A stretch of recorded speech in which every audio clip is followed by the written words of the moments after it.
Olá pessoal, boa noite. Aqui é o Everton do Grupo T e eu vim apresentar o meu projeto referente ao controle de portaria da Skynet, certo? Então aqui, como vocês podem ver, eu estou no MongoDB. Então eu escolhi fazer o tema 1, que no caso é o acompanhamento das entradas e saídas por proprietários dos lotes.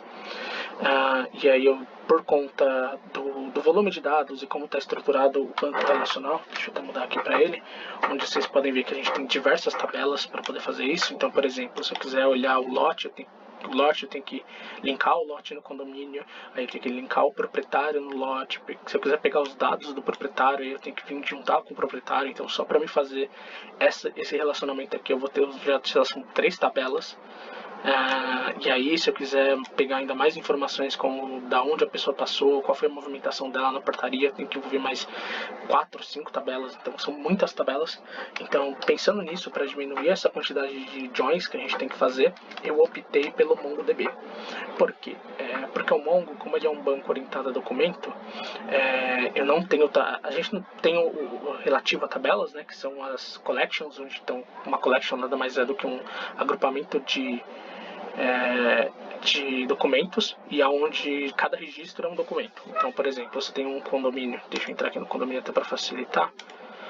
Eu tenho como condomínio Melissa Garden, então o Melissa Garden ele é um documento. E aí todos os condomínios que a gente criar, para cada condomínio novo eu vou gerar um documento.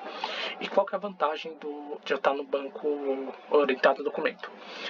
O esquema dele não é rígido, então, ou seja, eu posso ter um esquema totalmente flexível. Então, por exemplo, aqui eu tenho o número do CNPJ, eu posso ter aqui, se eu quiser colocar mais dados do CNPJ, dados da fundação aqui dentro, enfim, eu posso colocar, e não é obrigatório todos os documentos terem. E aí o que ocorre? Relações 1 para 1, como por exemplo, quais são a portaria, ela pertence a qual condomínio, porque uma portaria só pode pertencer a um condomínio. Então, olhando desse ponto de vista, na verdade é um para N, desculpa.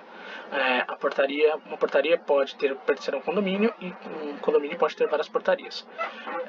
Como uma relação 1 para N no banco relacional, para ter performance, a gente geraria uma tabela chamada portaria, porque eu não sei quantas portarias eu posso ter. Então, para não ter 7, 8 campos para portarias, eu teria que criar uma tabela portaria, fazer o link com a de condomínio, para saber que um condomínio pertence uma portaria pertence ao condomínio, que nem a gente tem aqui. Eu tenho uma portaria e faço o link com o condomínio. No Mongo, como eu sei a quantidade de portarias que eu tenho, e elas não são muitas portarias, vamos dizer que um condomínio possa ter 20 portarias, beleza, vai ser 20 portarias, não vai crescer tanto. Eu posso fazer algo que é chamado de documento agregado, ou embedded document, que é eu colocar um array de subdocumentos dentro do meu documento da minha portaria. Então, ou seja, quando eu quiser pegar os dados da portaria 1, eu só preciso olhar o documento da Melissa Garden, que é o condomínio. Então, quando eu puxar o condomínio, além de eu já ter os dados do condomínio, então eu não preciso fazer o join com o condomínio, eu já vou ter os dados da portaria que eu quero e de todas as outras portarias. Então, eu só precisaria trazer o documento e filtrar a portaria que eu quero. E se eu precisar de algum dado do condomínio, como provavelmente eu vou precisar, já está tudo aqui. Então, fica muito mais fácil de a gente poder tratar essa relação já diretamente na portaria. O Mongo tem algumas outras formas de a gente tratar um para N e N para N, mas ao longo do exemplo aqui de como foi feito, eu vou entrar um pouco mais em detalhes.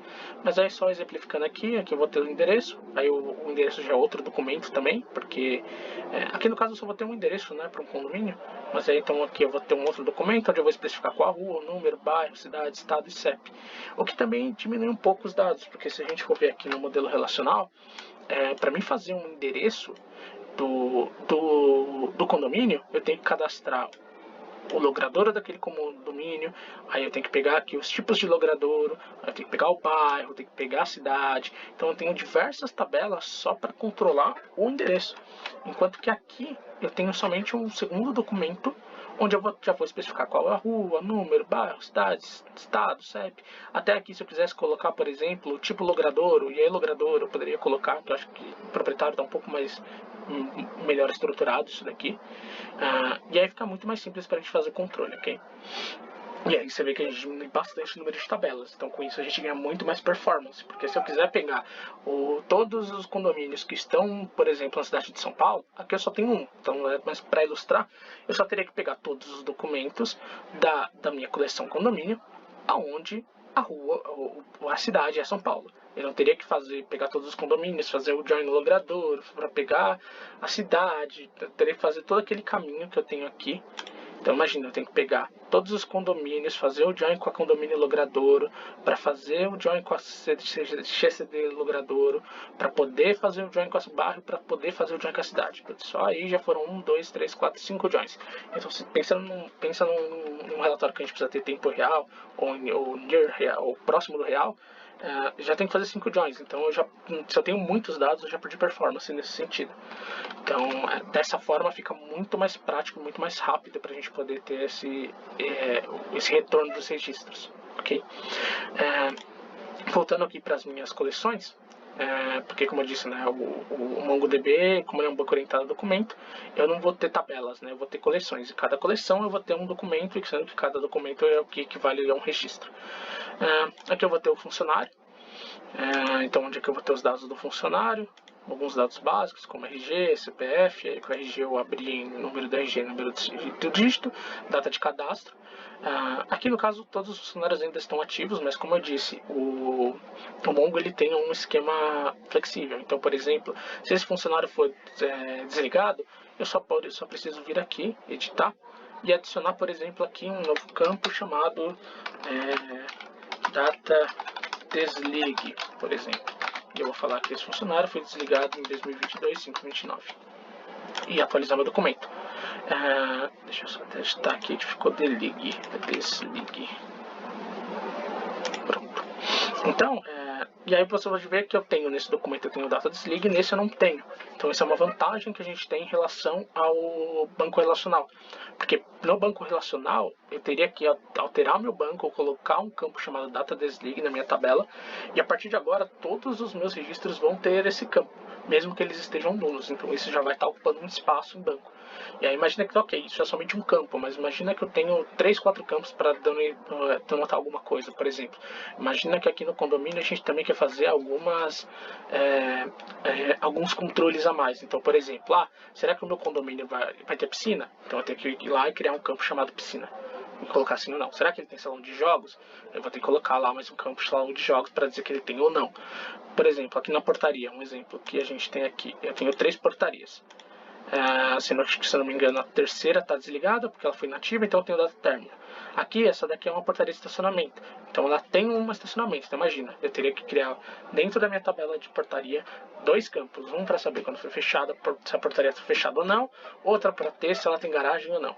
Então isso vai aumentando muito o nosso banco no relacional, porque eu começo a ter campos que eles são utilizados para parte dos registros e para outra parte não. Aqui no nosso, estando num banco não relacional, que é orientado a documento, eu posso ter esses campos somente para os documentos que realmente importa. Então, esse documento, por exemplo, no caso aqui ele é da Melissa Garden, né? Mas eu posso ter um outro condomínio que ele tem muito mais opções. Então, somente aquele documento daquele condomínio vai ficar grande porque ele tem muitas opções. O da Melissa Garden, que eu não tenho tudo isso, digamos que ele é um condomínio um pouco de classe média, não de classe alta, ele vai ter eu vou ter menos recursos, o meu documento vai ficar muito mais enxuto. Então, eu não vou ter, enquanto que no relacional eu teria que aumentar minha tabela como um todo, só para poder agrupar tudo que um condomínio tem e o outro não. Então eu poderia ter, sei lá, 20, 30 campos que são usados para metade dos registros, às vezes menos que isso.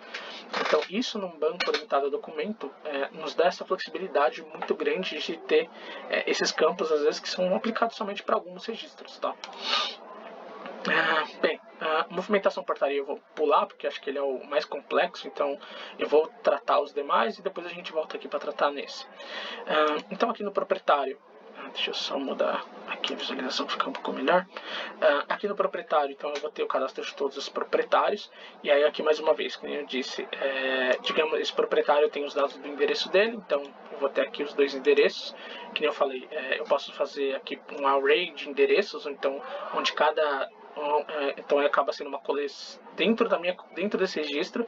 Eu vou ter um array onde cada item desse array é um outro subdocumento referente ao endereço da pessoa. Então, ao invés de eu ter lá 5 tabelas de endereço, eu tenho tudo aqui. Então, eu já estou aqui com o tipo do endereço, o tipo do logrador, o número, bairro, cidade, estado, CEP. E mesma coisa para o telefone. Eu tenho aqui todos os telefones da pessoa, se é celular, se é recado. Então, se é recado, faz sentido eu ter o nome do contato. E aí aqui, por exemplo, esses outros aqui, eu só tenho endereço, eu não tenho o telefone no cadastro, então não é obrigatório ter. Então, esses documentos ficam muito menores do que esse. E aí, por exemplo, aqui, querendo ou não, o céu é o limite quando a gente tem essa flexibilidade. Então, por exemplo, aqui eu tenho um tipo comercial, então faz sentido eu ter o ramal e o setor. Para os demais, não faz sentido, porque eu não tenho, não existe um setor, um ramal para um telefone de contato ou para um celular. Entendeu? E aqui eu poderia até ter, por exemplo, aqui outra informação. Digamos que eu tenho aqui a operadora. Caso eu queira fazer uma ligação mais barata usando um chip, por exemplo, da Claro. Então eu poderia ter aqui informação de operadora que isso é válido para o celular. Tá? Então você vê que fica muito menor o nosso banco porque a gente não precisa ter todas essas tabelas. E aí, por exemplo, eu quero pegar o telefone da pessoa. Eu não preciso ir lá, pegar o dado, buscar a pessoa, fazer o join no telefone para poder pegar o telefone, e depois fazer o join no tipo para pegar o tipo de telefone. Eu posso fazer tudo isso aqui num único comando do Mongo. Eu quero pegar do meu esquema proprietário todos os documentos que são do tipo celular, então a gente vai fazer tudo aqui, então eu vou ter muito mais velocidade na hora de trazer os dados. E aqui, querendo ou não, a gente está tratando, que aqui por enquanto a gente está tratando 1 para N. Quando a gente trata N para N, a gente ainda acaba tendo que fazer algumas consultas relacionais, mas parecidas com relacionais, fazendo um left join, mas eu vou chegar lá. Aqui a gente vai ter as unidades, que seriam equivalentes aos lotes. Então aqui, por exemplo, eu cadastrei 10 lotes de exemplo. Então, por exemplo, aqui já tem um ponto interessante. A gente tinha comentado, como eu comentei no começo, eu escolhi a opção 1, que é fazer o controle dos lotes e dos proprietários. Essa é uma relação N para N. Não tem como ela ser diferente, porque um lote pode ter N proprietários e um proprietário pode ter N lotes. Como que eu posso tratar isso no Mongo? Eu posso tratar tanto com documentos agrupados, então eu posso ter aqui todos os proprietários que já participaram deles e ter todos os registros deles, ou eu posso fazer por referência, que foi o que eu optei. Na verdade, eu acabei optando por fazer um misto dos dois. O que é por referência, tá? Até para deixar um pouco mais simples. Aqui no condomínio já dá para ver. Esse lote ele tem que pertencer a um condomínio. Então, pela lógica, se a gente pensar que um lote pertence a um condomínio pode ter N lotes, é uma relação 1 para N. Eu poderia colocar esse lote toda essa chave aqui, dentro do meu condomínio, dentro do meu documento do condomínio. Mas qual seria o problema aqui? Sempre quando eu for fazer uma busca de um lote, eu vou ter que ir lá no meu condomínio, buscar o condomínio, ver qual que é o lote, fazer os joins. Então, vai perder um pouco de performance. E, querendo ou não, pensa que vamos dizer que eu tenho um condomínio popular que tem 300 unidades. Imagina, eu vou ter um documento com 300 unidades. Aí eu vou colocar mais os proprietários no meio. Então, cada vez eu vou descendo mais o nível. Esse documento vai ficar muito grande, muito pesado. E o próprio Mongo ele tem um limitador, se não me engano, acho que é 64 megas que você pode ter em cada documento. Não pode ficar muito maior que isso. Então imagina que eu tenho um condomínio que, por exemplo, ele fica no centro da cidade. Então, e ele tem aluguel. Então quando o meu lote ele é alugado por muitas pessoas. Então eu tenho imagina que o condomínio já tem 20 anos. Então eu vou ter muitos registros de alteração de proprietário. E eu vou querer manter o histórico disso. Então com isso meu documento vai ficar muito grande, vai ficar muito pesado. Então não faz sentido, até do ponto de vista que eu quero ter performance e eu quero tratar essas pessoas de formas diferenciadas. Eu não quero tratar tudo como... Eu quero fazer consultas específicas para alguns lotes, fazer muita alteração. Não faz sentido estar dentro da minha coleção condomínio esses dados, porque vai pesar muito meu documento. Então compensa a gente colocar o lote como uma coleção à parte, que foi o caso que eu fiz aqui. Mas eu ainda preciso denotar que esse lote pertence a um condomínio. Então o que a gente faz? A gente coloca aqui um identificador único do documento do condomínio. Então, por exemplo, aqui eu falo que o ID do condomínio é o 55099. Se eu voltar aqui no meu condomínio, você vai ver que esse é o ID único dele. Então, ou seja, funciona meio que como se a gente tivesse uma chave estrangeira, né, semelhante a uma chave estrangeira, dentro do meu documento. Então, eu sei que aquele registro se refere a esse condomínio. Então, por exemplo, se eu quiser pegar depois os dados do condomínio para trazer, para saber qual é o condomínio que aquele lote pertence numa consulta, eu consigo fazer isso usando esse campo como chave. O que a gente chama que é as funções de agregação que tem do MongoDB. Que aí você consegue fazer toda uma cadeia de funções de agregação para poder trazer os dados. E aí uma delas, se eu não me engano, é o lookup, que você consegue fazer algo semelhante a um left join. Então eu vou pegar, por exemplo, os dados do meu condomínio, do meu lote, fazendo um left join, que no caso é o lookup do Mongo, para trazer os dados do condomínio se eu localizar. Então eu consigo enriquecer os dados e fazer tudo isso numa consulta. E com isso fica um pouco mais simples, porque senão realmente eu posso ter documentos muito grandes se eu tenho muitas verificações. Só que com isso a gente perde um pouco de performance, porque mais uma vez é como se eu estivesse fazendo um left join, então já tem uma consulta a mais. Mas então no fim, se você for parar para pensar, não faz muito sentido a gente migrar pro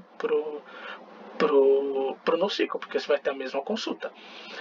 Mais ou menos, porque o que a gente pode fazer para melhorar a nossa consulta, que foi o que eu acabei optando por fazer aqui. Deixa eu só voltar aqui de novo para o proprietário. Proprietário não, desculpa, para a unidade. Aqui o condomínio, ok, a gente está tratando por referência. Agora vamos pensar no proprietário em si, a quem esse lote pertence. É importante para mim, o que eu quero ter? Eu quero ter performance. Então, o que eu mais vou olhar é o proprietário atual. Porque o proprietário atual é o que eu vou olhar no tempo real. Um visitante chegou para visitar um lote. Então ele veio, quem que tem que ser responsável pelo visitante é o proprietário atual. O proprietário histórico não é importante para mim no momento. Então, o que eu posso fazer? Eu posso colocar aqui no meu proprietário atual um array de proprietários. Então, o cadastro que eu tenho lá na coleção de proprietário, eu não vou criar o proprietário atual lá. Eu vou criar o proprietário atual aqui. Porque então, quando eu for puxar os dados do lote, eu vou já automaticamente puxar os dados do meu proprietário atual, que é o que eu quero, porque é o que eu estou olhando hoje. Se eu precisar fazer uma consulta histórica, por exemplo, para saber quantas entradas eu tive associadas a determinado proprietário, porque então, por exemplo, eu tive uma entrada em 2020, então eu preciso saber quem que era o proprietário na época de 2020 desse imóvel, para saber quem era o responsável. Então eu posso ver, o proprietário atual, ele está dentro do dado de cadastro? Não está. Então não era ele, então eu posso olhar o proprietário histórico. Aí pro histórico, sim, eu posso ter um array aqui, por exemplo, de proprietários históricos. E aí aqui eu tenho o ID único daquele proprietário.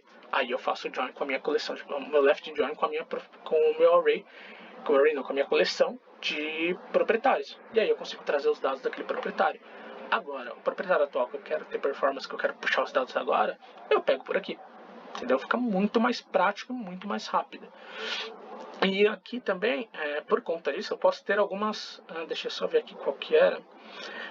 Eu posso ter algumas flexibilidades, porque, por exemplo, aqui eu estou falando que eu só tenho um proprietário, mas nada impede, por exemplo, de eu ter dois proprietários. Por exemplo, eu tenho um casal, que é a Naira Gomes e o Sidney Gomes. Os dois são os proprietários do apartamento, ou do lote, não é só uma pessoa. Então eu posso ter já aqui, por isso que está como um array, eu posso ter duas pessoas aqui. Vamos dizer que, por exemplo, eu poderia ter até... esse casal ele vai ter filhos, ele tem filhos. Eu posso colocar tantos filhos aqui como proprietários para questão de controle de tag, alguma coisa do tipo, ou eu poderia abrir aqui também um outro documento dentro desse subdocumento especificando os filhos deles. Então eu não teria, porque dessa forma fica muito mais prático do que no banco relacional, porque no banco relacional, até para fazer essa relação de dois proprietários do mesmo imóvel, nossa, a gente teria que de novo usar aquela tabela 1. Eu não poderia ter no lote um ID do proprietário lá, eu teria que ter uma tabela onde a chave composta para saber quem é o proprietário é o ID do proprietário mais o ID do lote. Dessa forma aqui fica muito mais simples, porque está tudo num documento, a gente ganha muito mais performance e velocidade aqui. Ok?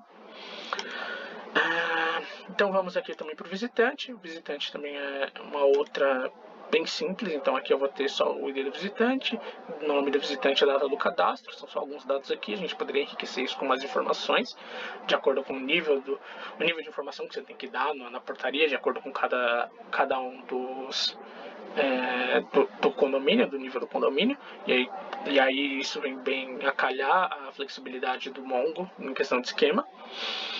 E o principal para nós, que é a movimentação da portaria, né? Porque aqui é efetivamente o que a gente quer monitorar. Então aqui o que eu vou ter? Eu vou ter o ID único do documento, porque essa daqui é uma movimentação. Eu vou ter a data da movimentação, aí para facilitar as consultas eu abri em data e em hora, porque a gente consegue pegar esses registros de forma apartada. O tipo da movimentação, se é uma entrada ou uma saída. E aí aqui eu vou ter o ID do funcionário, que aí mais uma vez é uma referência. Então aqui eu sei qual que é o funcionário que fez que coletou essa movimentação. É esse ID aqui, então eu teria que fazer o left join com a tabela de funcionários. Qual foi o lote? Aí aqui eu também tenho o lote, então aqui eu já consigo pegar qual o lote, fazendo o left join, já por consequência qual que é o proprietário atual. E se eu estiver olhando uma movimentação antiga, aí a gente teria que fazer alguns tratamentos aqui, teria que ver se essa data, pegar essa data e ver se ela é maior do que a data menor, na verdade, do que o proprietário atual. Se for, então eu sei que eu tenho que procurar nos proprietários históricos. E aqui o ID do visitante, e aí eu posso ter aqui os dados do visitante. Então, tudo aqui, se você for ver, no fim ficou tudo alimentado pelos IDs das coleções. E como tudo está encadeado, principalmente para o proprietário atual, que é o que a gente acaba usando mais, né, para fazer, por exemplo, um relatório de como estão as entradas, quais, por exemplo, são os lotes que têm mais entrada, quem que são os proprietários que mais recebem pessoas, por exemplo, fica muito mais prático. E até, por exemplo, e aqui a gente pode complementar com várias coisas. Então, por exemplo, a pessoa entrou com um cachorro. Tudo bem, a gente vem aqui e coloca aqui junto uma chave a mais que estava com o cachorro. Teve 3 acompanhantes, coloca aqui que teve acompanhante, por exemplo. A pessoa entrou carregando o visitante entrou com um carrinho com coisas para, sei lá, alguma coisa para o proprietário. A gente pode colocar aqui. Não foram somente um funcionário que marcou, foram 3 funcionários que estavam na hora na portaria. Tudo bem, a gente pode colocar o ID dos 3 aqui, porque a gente tem essa facilidade, só teria que mudar isso aqui para um array. Então fica muito mais prático de a gente fazer o controle, esse controle usando o Mongo, porque a gente ganha muito mais flexibilidade. E aí com isso a gente mata a maioria daquelas tabelas que a gente teria no relacional. E com isso a gente ganha muito mais performance. E assim, claro, como eu disse, isso daqui é bem um início de projeto, porque, por exemplo, que nem eu comentei aqui, o condomínio. Esse condomínio pode ter garagens. Então, tudo bem, eu coloquei que ele tem garagem e a quantidade de vagas. Aí aqui, por exemplo, eu posso atribuir na minha unidade, digamos que essa unidade aqui, ela tem direito a 2 garagens. Então, eu poderia abrir aqui, por exemplo, uma chave chamada garagem, que é um array de unidades com garagem, e aí cada campo desse meu array é uma garagem. Então eu falo, essa aqui tem uma garagem, ela fica na localização tal, é o ID tal. E aí aqui no meu proprietário eu posso colocar esse proprietário, ele tem mais um documento atrelado a ele, que é o veículos. E aí eu posso cadastrar N veículos diferentes de N placas, que podem até ser utilizadas, referenciadas nas entradas e saídas, por exemplo. Então tudo isso torna o modelo muito mais prático e compacto pra gente. Então a gente ganha, assim, aqui, como eu disse, como é um começo de modelo, eu não tenho tantos registros. Mas se você for pensar num condomínio grande ou numa rede grande de condomínios que a Skynet pode acabar atendendo, ganha muito mais velocidade, porque realmente eu vou ter vários documentos, eu vou ter vários registros. Então fica muito mais prático até pra gente portar, porque como eu disse, coisas que às vezes você tem num condomínio de luxo, você não vai ter num condomínio, por exemplo, de classe baixa alta. Então não faz sentido. Se a gente for modelar, pensa, você vai ter que modelar um condomínio de luxo que você vai ter N coisas, N registros, N controles. Digamos que além da portaria também, a Skynet vai começar também a coordenar reserva de ambiente. Então você vai precisar ter lista de convidados, porque a pessoa vai ter que se identificar para ver se ela está na lista para poder entrar ou não. E aí se a pessoa alugou a churrasqueira, se ela alugou também o salão de festas. Aí às vezes também, por exemplo, a pessoa ela pode, além de ter um visitante, ela pode liberar, por exemplo, empregada. Então ela pode ter uma empregada que vem alguns dias da semana. Então imagina, isso já vai gerar várias tabelas. E aí quando você for pegar um condomínio menor, quando você for colocar a sua estrutura, você vai ver que a sua estrutura está extremamente inflada porque ela precisa acatar esse condomínio de luxo, mas para o condomínio de classe média baixa, você não precisa ter todos esses registros. E aí você começa a ter campos que estão totalmente vazios, ou tabelas que não são usadas. E aqui no MongoDB, por ser um banco entrar documento, você não vai ter isso, porque você só vai colocar esses campos e essas informações para os condomínios pertinentes. Para os condomínios que não tem, você nem precisa especificar essas chaves e esses atributos. Então você vai ganhar muito, você economiza espaço e você ganha performance nisso. Bem, essa foi a minha ideia de como modelar o banco e esses são alguns exemplos que eu dei. Espero que tenha ficado bem claro e agradeço pela oportunidade. Boa noite, gente.